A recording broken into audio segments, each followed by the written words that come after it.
Hey Kev, let's follow this trail over here. This looks like there might be something waiting down there. All right. Hey, wait a minute.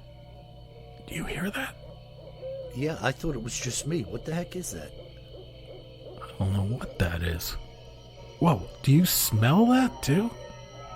That's unbelievable. Hey, look. What the? Hey, look, those branches are moving over there. What the heck is that? Holy cow, is that what I think it is? Look at that thing. Oh my God. It's a freaking Sasquatch.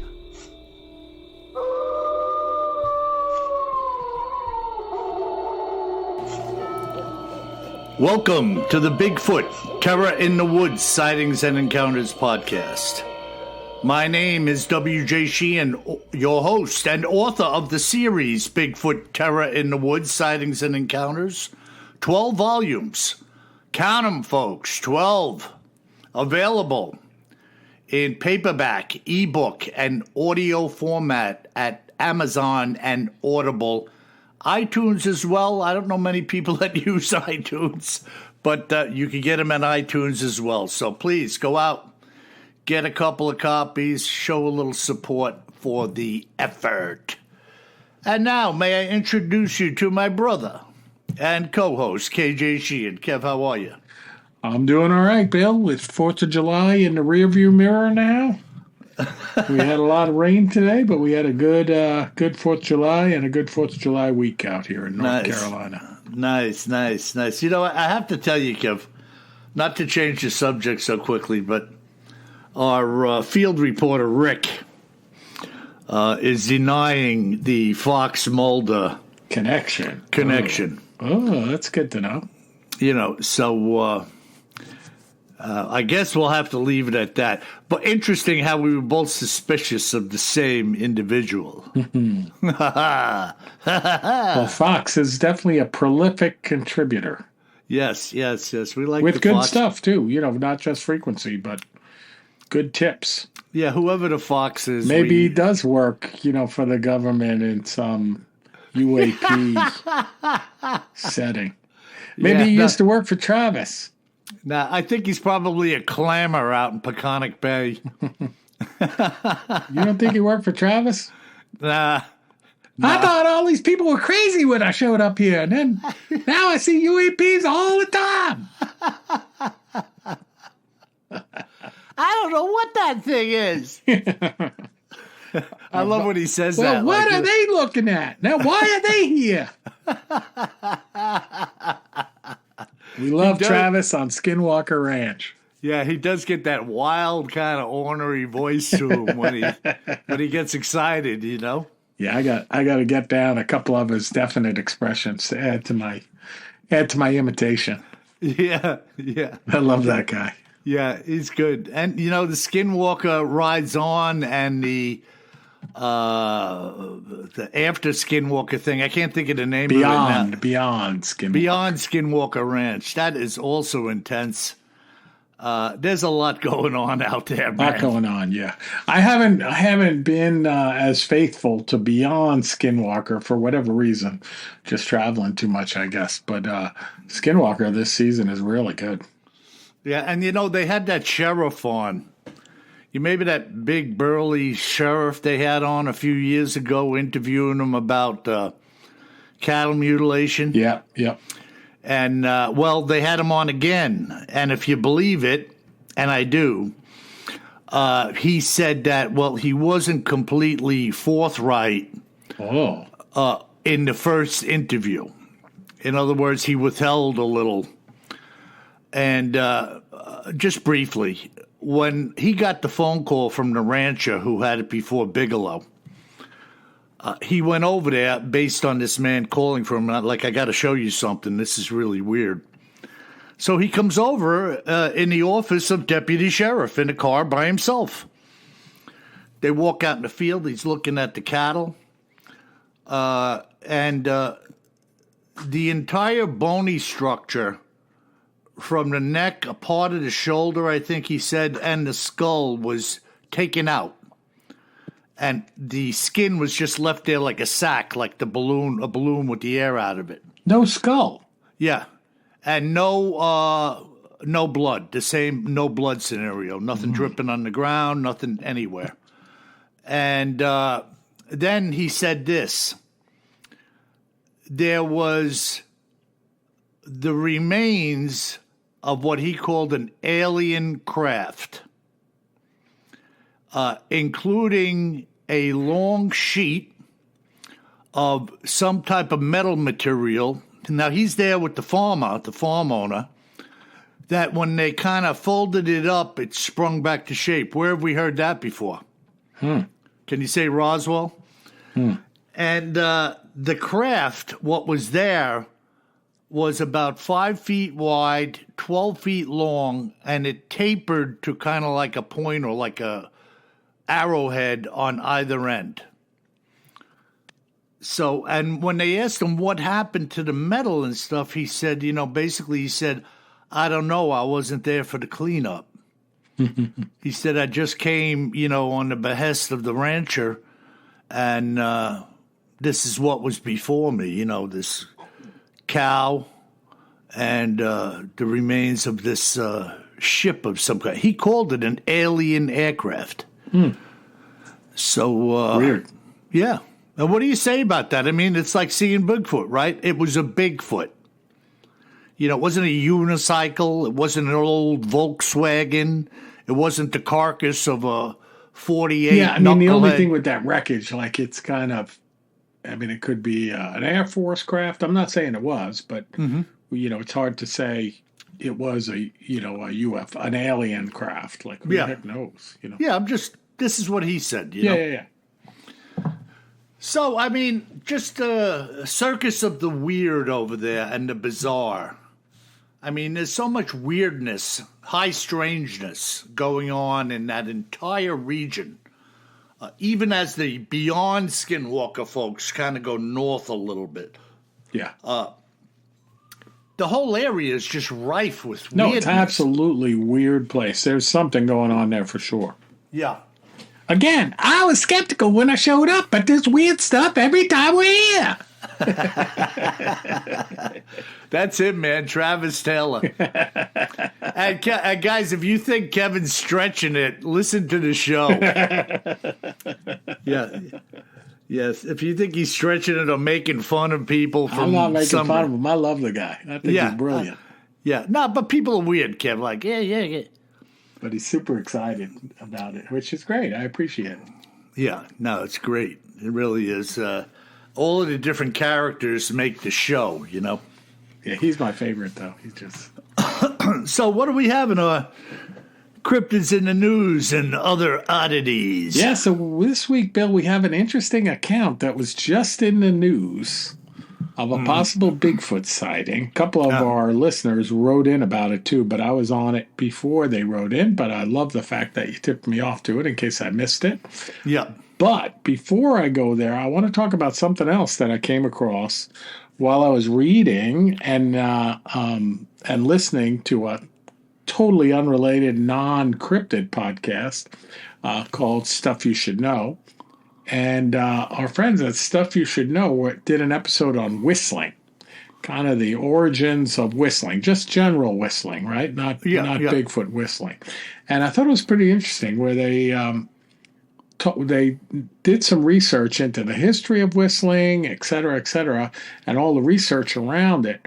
And they came up with two things that I think apply to what we often hear about Bigfoot, Sasquatch whistling.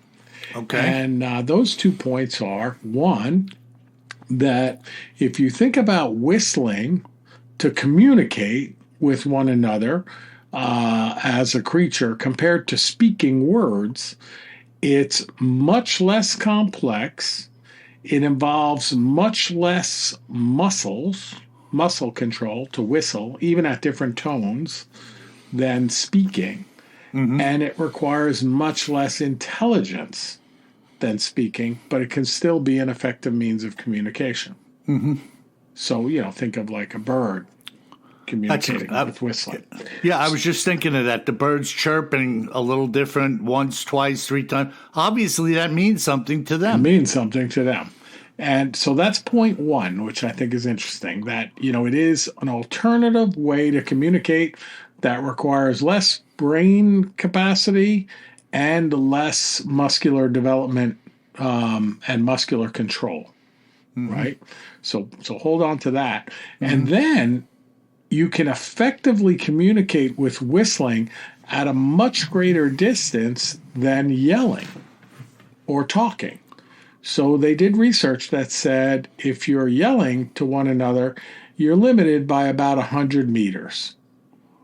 Otherwise, you can't really hear each other effectively.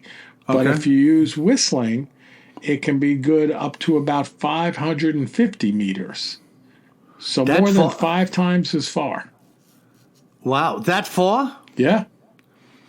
Well, that would have to be a real screaming whistle, It wouldn't be like whistling Dixie, No, but it travels better whistling and it's easier to understand, right? If I go, well, I can't whistle tonight.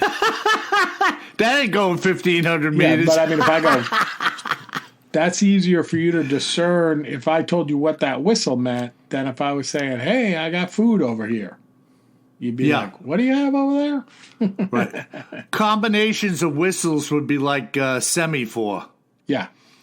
Where sound. Yeah. It would mean something to the individual that was also practiced in whistling, or brought up around whistling. Yeah, so I thought that was just kind of cool. Of course, I'm listening to this stuff a lot like you are and reading stuff, and it could be completely unrelated to cryptids, but once in a while you pick something out of it that could tie into cryptids. Interesting. So I thought that was cool. It is cool. Yeah, it definitely is cool. But what was in the news this week from our friends at the Daily Mail in the UK who love cryptids, as we know, and love all strangeness, the headline is, Cops rescue terrified teens from growling Bigfoot with glowing eyes in Louisiana forest amid a spate of sightings. Interesting, huh? Yeah. Did you see this story? I deliberately did not read it because I kind of had a feeling we'd be going out. Right. I wanted to hear it firsthand. No problem. So let me tell you this story here. So a group of terrified teenagers have been rescued after an encounter with a glowing-eyed and growling Bigfoot in the Louisiana forest. So the name of the parish, right? Like Louisiana has all these parishes rather than counties, right? And the name of the parish is Natchitoches. Natchitoches. So Natchitoches Parish Sheriff's deputies said the recent high school graduates from Houma called in distress while deep within Kisatchie National Forest late last week. Oh, boy. These teenagers, aged 17 to 18, recounted a chilling encounter with what the group described as a creature resembling Bigfoot with glowing eyes, according to the parish sheriff's office. Oh, my God. See? Yeah, nothing like wandering around deep in the woods at night in a parish in Louisiana with no weapons. Yep. Oh, my God. So one of the teens who was panicked by the growling sound and the mysterious figure called emergency services, basically 911, for help and rescue. Right? And did they come in? The police came in and were able to locate them? They came into the forest, 100%. They were camping, so they're at a campsite. Okay. So they say at approximately 9:20 p.m., deputies assigned responded to a NatCom 911 center report of a group in Kisatchie National Forest needing assistance. Deputy B. Remo and Corporal D. Halliburton cautiously approached the campsite, alert for any signs of danger. Following the sound of the group's whistle, coincidentally, the deputies located them unharmed but visibly shaken. Upon arriving at the campsite, deputies escorted the teens safely out of the forest. Despite the thorough investigation, authorities were unable to corroborate reports of a creature matching the description provided by the group. The sheriff's office concluded their statement congratulating the graduates, thanking them for visiting the forest, and wishing them success in their future endeavors. So, they weren't critical of them, but, they couldn't find the beast, but that's not a surprise, right? Right. And also, Kev, to add some credibility, do you know any groups of people in their late teens that are going to call the police into where they are in the woods to come at to night? that campground and that they're at? No. Yeah, no. They might be having a few beers to celebrate their graduation where they'd get in trouble for drinking underage, right? It would have to be somebody got injured badly, somebody got sick, or they were scared out of their boots by a Bigfoot with glowing red eyes. Yeah. They figured, kudos to them, though, for making the call. Because even though it was embarrassing, they were afraid enough to say, we better call for help because this could go bad quick. This could go badly quickly. Yeah. So, of course, many social media users expressed skepticism about the encounter, doubting the details recounted by the teens in the comments. According to some, the glowing eyes could have simply been the reflection from a flashlight. Maybe it was a wildlife like a black bear or a wild hog. Yeah, standing up on its hind you legs. You can mix up a hog with a Bigfoot. Yeah, easily. Super pig. Yeah. Super porker. Spider pig. Spider pork. Others thankfully praised the teens for their quick decision to seek assistance rather than trying to navigate the forest alone while in an obvious state of distress. Yeah. And it says, seems like they were too scared to walk out on their own and had to call for help. One of the users commented, which makes sense. Like, if you're too scared to walk out and you have to call for help, you saw something. And it probably wasn't a hog, because these kids live in Louisiana. Like, they know what hogs and bears look like. Yeah, and, that's the stand I take, that you're not calling anybody into your campground unless you're scared out of your boots. And I think that's exactly what happened. No description of the creature, huh, after that? No, just what they thought was a Bigfoot, Okay. Interesting. Now, was this on a news? Did they throw this up on a news network? In other words, television, or was it in the print, or just online, or what? Just online. Daily Mail UK. No, it could have been in local news in Louisiana. Probably would be my guess, but I didn't see it. Just happened. Just published. Yeah, if any of our listeners down there around Louisiana know anything about this to further the discussion, reach out to us at BigfootTerrorInTheWoods.com and let me know what you know. Yeah, and they, there's other talk out there that this is a bit of a hot spot down in Louisiana for some strange sightings as well in this forest. Yeah, well, there's no doubt about it. You get deep, dark forest, you got food, you've got water. Again, you've got all the ingredients, hiding, seclusion, if that's what you want, food, resources, why not? Absolutely. Look at all the other creatures in there. I'd like to know, what kind of creatures are wandering in there on a regular basis. These various entities in the states are able to. I wonder sometimes the veracity of the numbers that are thrown out, right? But it seems that there are people that can estimate populations of certain animals per square mile, or 50 square miles or something, of a variety of different animals. I don't know exactly how they do that. Maybe it's a formula. Maybe they're guessing. Maybe they're doing it for a paycheck. I don't know. Yeah, I don't know. But they know basically, approximately how many deer are around, how many black bear are in a certain coordinates, and moose, elk, whatever it may be. Yeah, I know. Like I've met some of when I was up in Alaska, I met the two gentlemen that, believe it or not, in the summertime count the number of salmon that are migrating. Because they go through a specific set of gates in the river. Mm-hmm. And I met these two guys, and they are the guys that count them. And they actually sit there and take turns, a couple hours on each, counting how many salmon go through the gates. And then do they double that or multiply it by 1,000 over a period of time? Do they count for 2 hours and say, 300 came through in 2 hours? So I think it's probably. I know they're up there all summer long counting. No and they kidding. take turns, and they have a little cabin next to this chute where they all come through. Right. And I'm sure they do some approximation, but they do count a lot, and they can tell. Okay, this week, we're at 2 times the normal flow, Mm-hmm. A lot of salmon coming through. Yeah, and while they're sitting there in their little shack facing the stream, here's the hairy man sneaking up behind them and walking by behind them, grabbing a little ring ding out of their backpack. Yeah.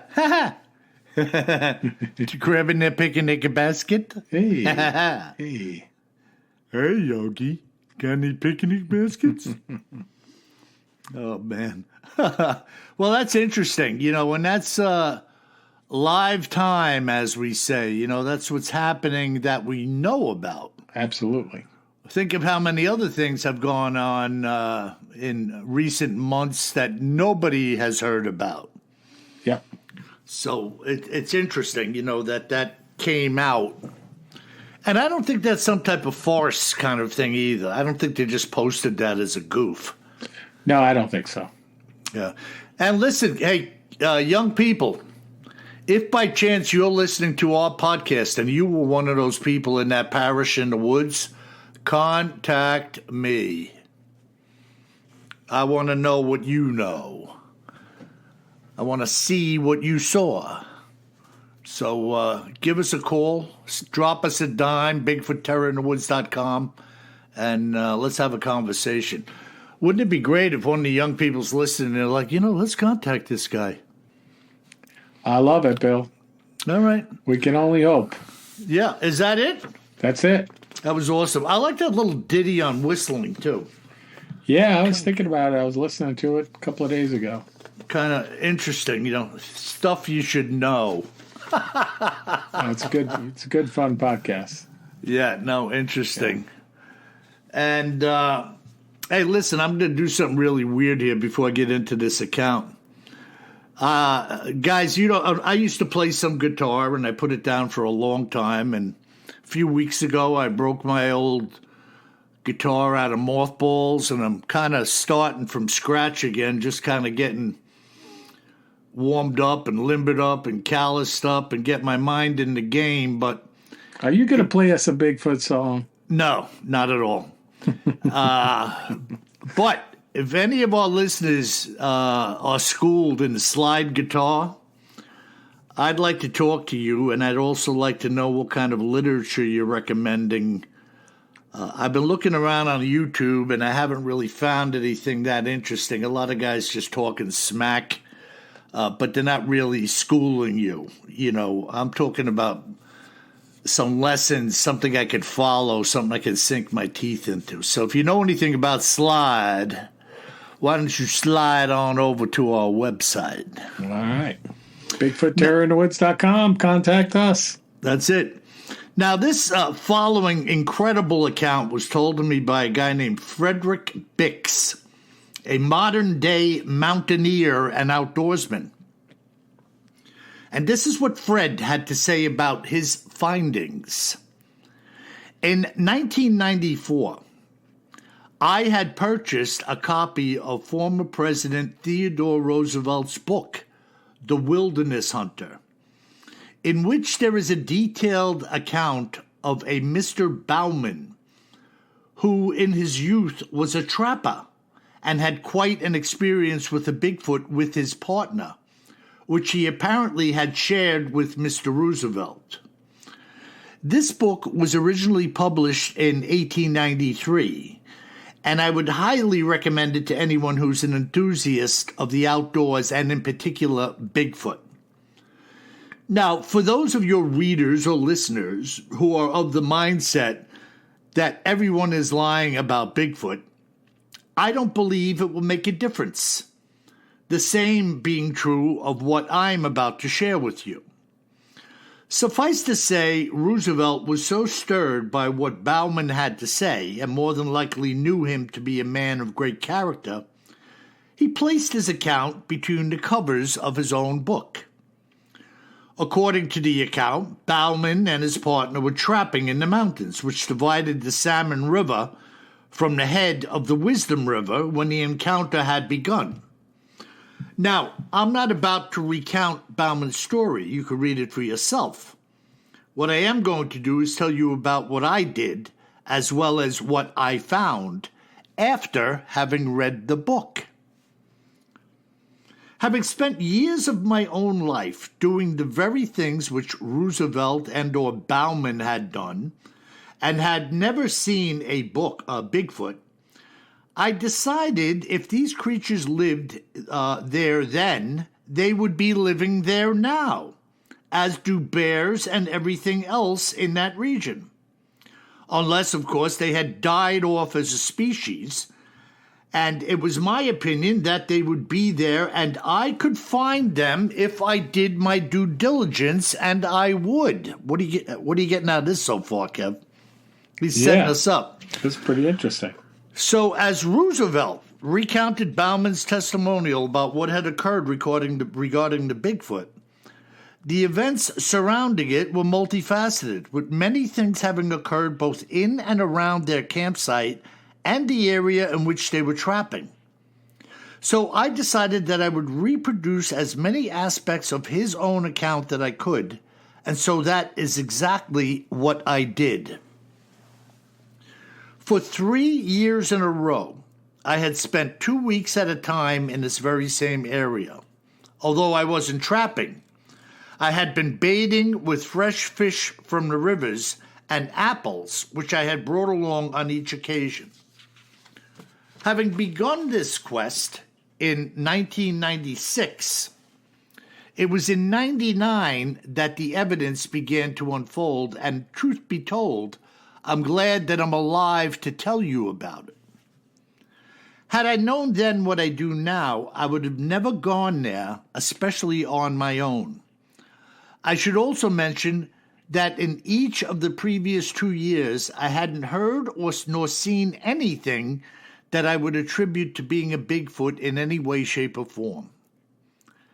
In 99, I had once again made my way into the area and had constructed a lean-to, as did Bowman and his partner. The only difference being that I had a small yellow mountaineering tent as well. It was on my third night, and I was sitting by the campfire, that I began to hear some loud cracking and thrashing around in the timber which surrounded me. And it was coming from 2 different directions.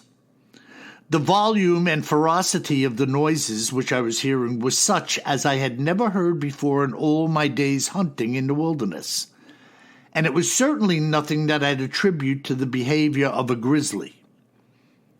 At one point, I had turned my light into the woods in the direction of the noise and saw nothing, as the presence of the light seemed to silence all of the activity.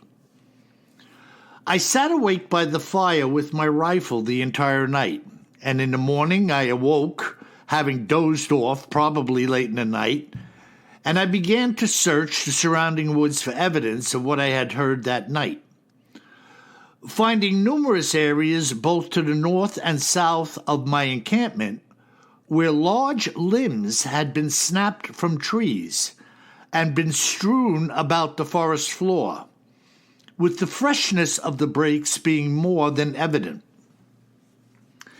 That day, leading up to the night, I had caught 3 salmon, stringing 2 of them high off the ground on the boughs of 2 different pine trees. I also had made a nest of pine boughs, which I laid on the ground outside of my camp, in which I had placed 5 apples.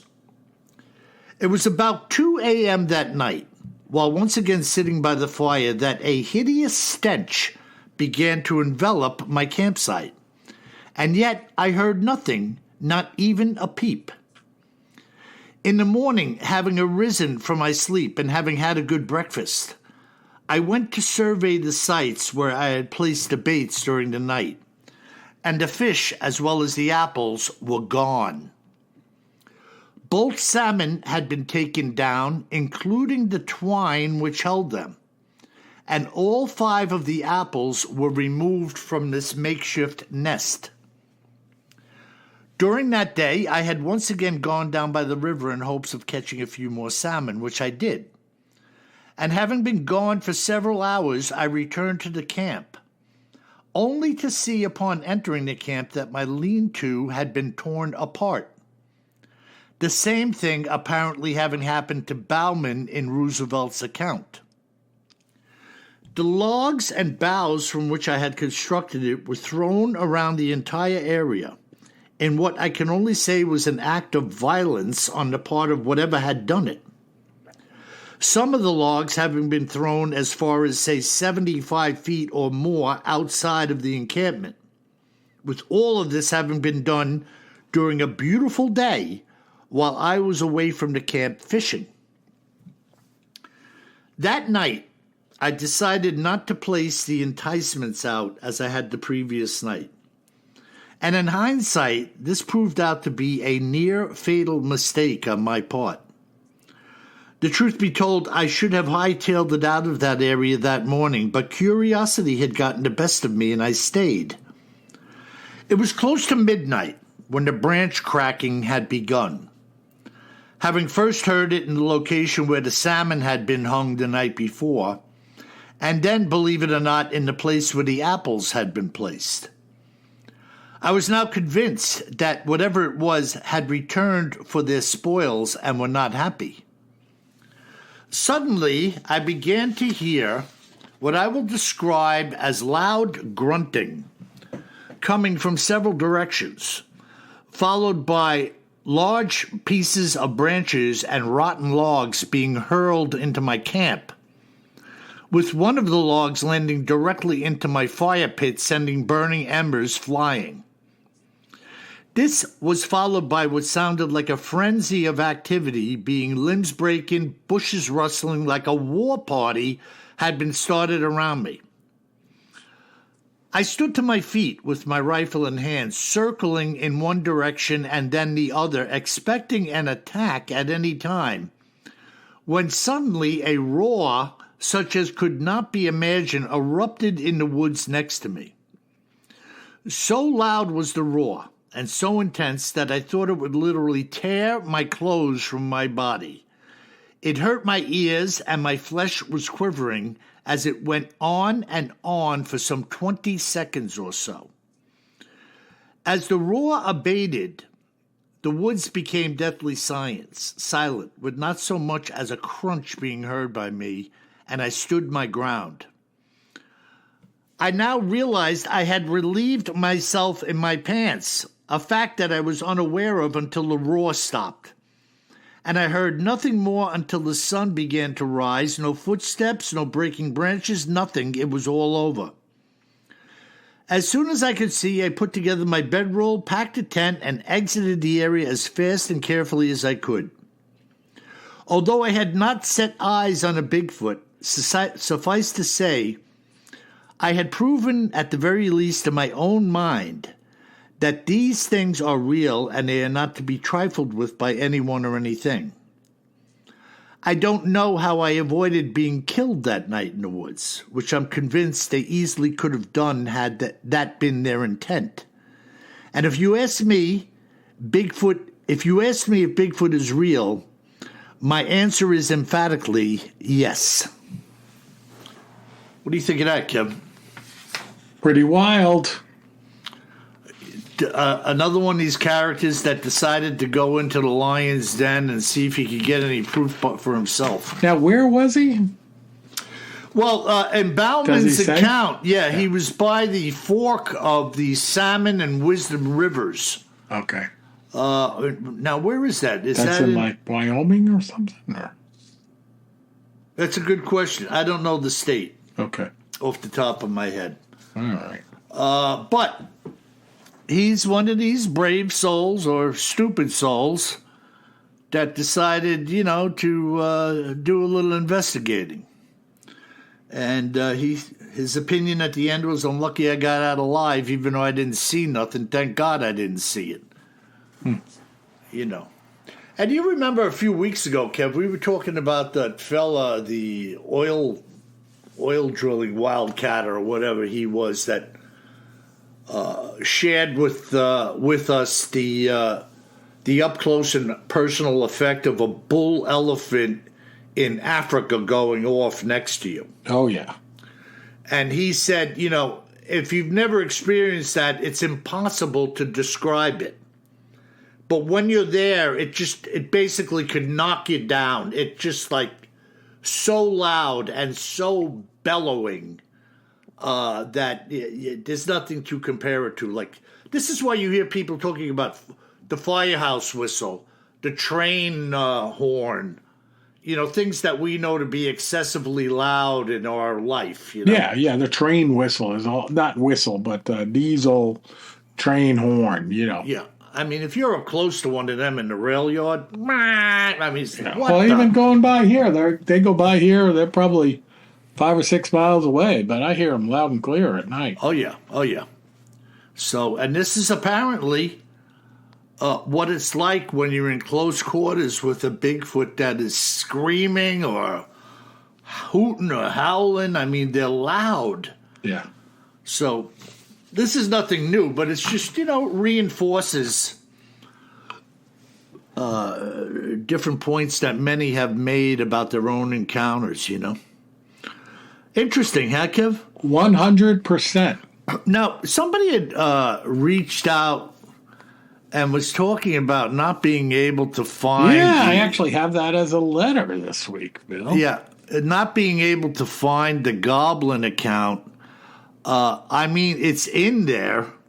Now, you know what it is. It is hard to find, but now I think, and that was Bob wrote in. Bob said, "Love your podcast. Need some help. Recently bought Teddy Roosevelt's book. I was unable to find the section where it refers to the Goblin. Would you tell me the page?" So I don't have the book sitting here on my desk, Bob, but as my brother said, it is called the Bowman Encounter. And if you look in the index or in the table of contents, it's definitely there. Bowman is the secret word, not goblin. Bill? Kev, you there? I am, yeah. Yeah, okay. In my book, which is a very old copy, I believe in mine it is called The Goblin. Oh, okay. Mine says Bowman Encounter. Yeah, now see, I was going to say to this fellow, and if you're getting more recent publications of this book in a paperback or whatever, it may be that they made that modification to a different name, in the redos of the book. Yeah, definitely look up in the index Bowman Encounter. Mm-hmm. Yeah, but it's in there. If you have the American Wilderness Hunter, I don't think you're going to delete it because it was a copyrighted edition, and Roosevelt is obviously not here to allow such a thing to happen, No. And he wouldn't do that anyway. I mean, it's all good. But, so that was pretty funny, though, that he had written that letter, Kevin. I had selected I was thinking the same thing because I picked that for one of them to read tonight. And as you were doing it, I was like, oh, isn't that interesting? Yeah, synchronicity. Yeah, cool. And by the way, when I grabbed this, I had no idea that he was getting into that. Yeah, awesome. Yeah, it's awesome. So what other kind of listener mail we got today? Yeah, Kev? we got some more listener mail, too, other than Bob's. And by the way, Bob signed his note, yours truly, carrying more gun and ammo than I think I'm going to need, Bob. clearly a listener. Yeah, clearly. Yeah. Our next email comes in from Jane from New Hampshire. And she says, "Hey, guys, I'm using the form today so Kevin might also see this. I'd hoped you wouldn't think I was a pain to report the cutoff story in the number 12 audiobook. I must have been one of the first ones to grab it. I'm going to erase it and then see if I can re-download it without them thinking I've used another credit." I think that sounds like a good strategy, Jane. Yeah. Anyway, I always love how Kevin calls North Carolina North Kakalaki. So I looked up the origin. I'd love to hear him tell us more about it. As always, enjoy my phone chats with Bill, too. He's a real decent person in real life. We need more people like him. Who would have thought you were a decent person, Bill? Yeah, there you go. And so Jane, North Kakalaki, I think, I looked it up as well, but I think it's like a slang term for North Carolina for people that, are visiting North Carolina and they're mocking some of our more rural Carolina ways of speaking. So, North Kakalaki.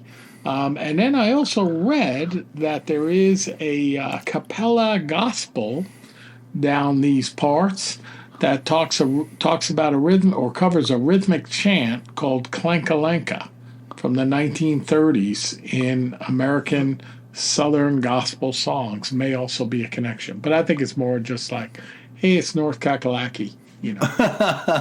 Who knows, man? Who knows? But it's. I don't mean it in a derogatory way. I've been here for 25 years, and I probably will never leave, and I like it here very much. Yeah, and I love Jane. Jane's up in New Hampshire. Really nice lady, and I've spoken to her a number of times. I'll have to give her a call. Jane, reach out to me if you get a chance. Let's have a conversation. And good people, just good people. Yeah. What else we got, Kev? Yeah, we have Sherry wrote in from Texas. And she says, "Thank you for taking the time to contact me." So I guess you spoke to Sherry, Bill, and listened to an encounter which wasn't even my encounter, but it was my spouse's. Mm-hmm. I've been listening to you guys for a year now and also have two of my friends listening. Mm-hmm. I lay in bed, sometimes listening, and you can get creepy on the creeps. Mm-hmm. Mm-hmm. I start hearing noises, which is usually the wind. Oh, and Kevin, I live in Abilene, Texas, and knock on wood, I haven't come across any black-eyed children yet. Keep up the great stories coming in. If anyone has seen anything, give these guys a holler. Thank you, Sherry. Sherry, emphasis on yet. Yeah, and Sherry, do you have one of those handy Ring cameras? I'm looking at you right now. Because the black-eyed children like to look at you when you look at them. That alarm going off right now may not be a UPS package. Although it might be. Why don't you open the door? I just want to use your phone. Yeah. It won't take long. So bizarre. Absolutely. Yeah, Sherry was a real nice lady down there in Abilene. And she shared her husband's account because he never wanted to share it with anyone. That happened to him when he was just a little boy, Yeah, that happens. Yeah, and he was 8 and his brother was 5 at the time. Wow. And I won't tell you the whole story. It would take me 10 minutes, but it just... this thing showed up in an area where they were building tree forts and stuff out in the woods, quite a distance from the house.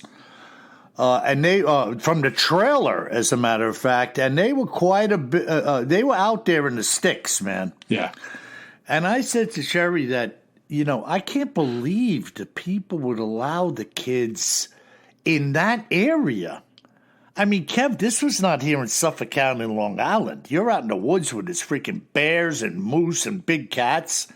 And these two little young guys were wandering around out there in the trees all day building forts and stuff. Hey, they might have been carrying a 44 Magnum, Yeah, can you picture some 8-year-olds squeezing off a 44? They're country boys. Yeah, Probably break his wrist and hit him in the forehead. Oh, my God. Hey, yeah, by the way, folks, as Kev's reading a little bit of this mail, you seen something, you say something at BigfootTerrorInTheWoods.com and let me know what you've seen or what you've heard or what your experience has been.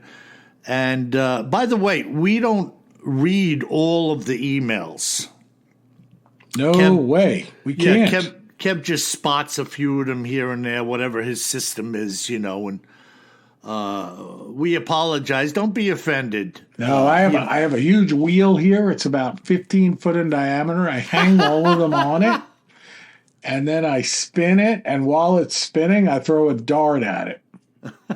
Oh, I think you were going to throw a friggin' Arkansas toothpick at it. Ah, a double-headed axe. Now, throw a dart at it, and that's the one I read. Yeah, there you go. 15 foot. Is it the wheel, Kev? 15 feet? 15 foot diameter. The wheel of mail. All right, folks. Thank you for writing in. Thanks for listening, of course. And thank you for all those 5-star reviews that you keep giving us and those written reviews. We love to read those positive written reviews, which fortunately 99 9/10% of them are indeed positive. And we love the fact that you're out there listening, and it keeps us going. Yeah. No, thanks again, folks. And reach out, pick up a book, give it to a friend, read it, audiobooks. I'm working hard on the regional books as we speak. I'm always working on something. And the first book in that series is very close, so I'll keep you abreast. And by the way, if you should find yourself hiking around the Salmon Wisdom Rivers, or perhaps you're down in the woods camping out in one of the parishes of Louisiana, you best remember one thing, my friends. Always carry more gun than you think you're going to need. Sleep tight.